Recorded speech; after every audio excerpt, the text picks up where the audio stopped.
আমরা 90% মানুষ এই ট্রিকটা জানি। যখন আমরা বিভিন্ন ধরনের সোশ্যাল মিডিয়া ব্যবহার করি, যেমন ফেসবুক, ইনস্টাগ্রাম, টিকটক, পিন্টারেস্ট, সেখানে আমরা বিভিন্ন ধরনের ছবি দেখে থাকি।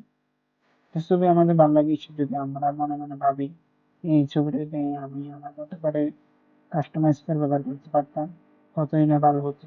ঠিক এই কাজটাই ক্যানভা দিয়ে খুব সহজেই করা যাবে। আমরা এই জিনিসটাই আজকে দেখবো। এই জন্যই আমরা প্রথমে চলে যাব ক্যানভাতে। ক্যানভা অ্যাপসটা ব্যবহার করবো। মোবাইল বা পিসি দুইটি হতে পারে। তারপর এখান থেকে আমরা কাস্টম সাইজ, এখানে গিয়ে একটা সাইজ নিব। যে কোনো সাইজ হতে পারে, আমি 1080 ইন্টু 1080 এই সাইজটাই নিলাম। এই যে 1080 ইন্টু 1080। তারপর এখান থেকে আমরা অ্যাপসে চলে যাব।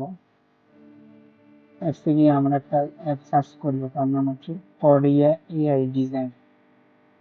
জিনিস এই নামে একটা অ্যাপস আছে, আমরা এই অ্যাপসটা সার্চ দিয়ে বের করবো। এই যে অ্যাপস চলে এসেছে, আমরা এই অ্যাপসে ক্লিক করবো। ক্লিক করার পর মানে অ্যাপসটা চলে আসবে। এই অ্যাপসটা চলে এসেছে। চলে আসলে এখন আমরা আমাদের যে ছবিটা আমরা এখানে বসে এডিট করতে চাই বা কাস্টমাইজ করতে চাই, তাতে ক্লিক করব। যে ছবিটা ক্লিক করার পর এখানে চলে আসবে। এই ছবিটি এখানে আসতেছে, আমরা এটা অপেক্ষা করবো। তারপর আমরা অ্যাড টু ডিজাইনে ক্লিক করবো। ছবিটা এখানে স্ক্যান করছি, স্ক্যান করার পর এই ছবিটা আমাদের ট্যাবলেটে গিয়ে বসে যাবে। এই ছবিটা আমাদের ট্যাবলেটে গিয়ে বসতেছে। যখন ট্যাবলেটে পরিপূর্ণভাবে বসে যাবে, তখন ট্যাবলেটে এই ছবিটাকে আমরা যে জিনিসটা এডিট করতে চাই, প্রত্যেকটা জিনিস আলাদা আলাদাভাবে আমরা এডিট করতে পারবো।